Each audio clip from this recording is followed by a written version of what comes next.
కొండగట్టు శ్రీ ఆంజనేయ స్వామి దేవస్థానాన్ని రాష్ట్ర SC ST commission chairman Anjaneya Swamy వారిని దర్శించుకుని ప్రత్యేక పూజలు నిర్వహించారు. ఈ సందర్భంగా దేవస్థాన అధికారులు చైర్మన్ కి ఆలయ మర్యాదలతో స్వాగతం పలికి వేద పండితుల వేదాశీర్వచనం నిర్వహించారు. అనంతరం స్వామివారి తీర్థ ప్రసాదాలు శేషవస్త్రంతో సత్కరించారు. కార్యక్రమంలో దేవస్థాన కార్యనిర్వహణాధికారి అంజనారెడ్డి, అదనపు కలెక్టర్ బిఎస్ లత, స్థానిక ఎంఆర్ఓ హరిహరనాథ్, ఏఈఓ సునీల్ కుమార్, పర్యవేక్షకులు, ఉప ప్రధాన అర్చకులు చిరంజీవ స్వామి, స్థానాచార్యులు కపీందర్ మరియు అధికారులు, ఆలయ సిబ్బంది పాల్గొన్నారు.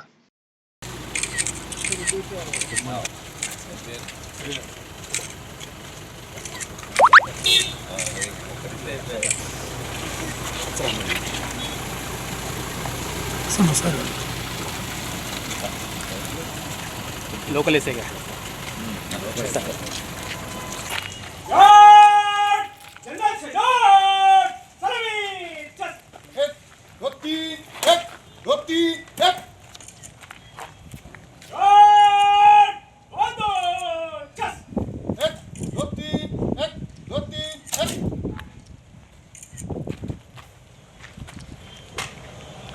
श्रीमान, आपका निरीक्षण के लिए गार्ड हाजिर है।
అన్నా ఓకే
ప్రాంతంలో మనమందరం కూడా అత్యంత భక్తి శ్రద్ధలతో కొలిచేటువంటి కొండగట్టు ఆంజనేయ స్వామిని ఈరోజు దర్శనం చేసుకోవడం జరిగింది. ముఖ్యంగా ఆంజనేయ స్వామిని మరి తెలంగాణ రాష్ట్రంలో సమృద్ధిగా వర్షాలు పడాలని, పంటలు బాగా పండాలని మరి ఆ భగవంతుడిని ఆంజనేయ స్వామిని మనస్ఫూర్తిగా కోరుకోవడం జరిగింది. ఎందుకంటే ఎలినో ప్రభావం వలన మరి చాలా రైతులు భయభ్రాంతికి గురవుతూ ఉన్నారు కనుక అధిక వర్షాల వల్ల రైతు సుభిక్షంగా ఉందని చెప్పి కోరుకోవడం జరిగింది. మన కొండన్న అనేది మన తెలంగాణ ప్రాంతంలో మనం అందరం కూడా ప్రతి సంవత్సరం చాలామంది కూడా మరి ఆంజనేయ స్వామి భక్తి హనుమాన్ దీక్ష చేసి మరి ఇక్కడికే రావడం జరుగుతుంది. ఈ పవిత్రమైన స్థలము ఈరోజు మేము ఇలా దర్శనం చేసుకోవడం కూడా మా అదృష్టంగా భావిస్తూ ఉన్నాం. మరి తొలి ఏకాదశి సందర్భంగా మరి అంజన్న గారిని మరి దర్శించుకొని మేమందరం కూడా వారికి ఆశీస్సులు మాకు ఎల్లప్పుడూ ఉండాలని చెప్పి కూడా అంజన్నను ప్రార్థించడం జరిగింది.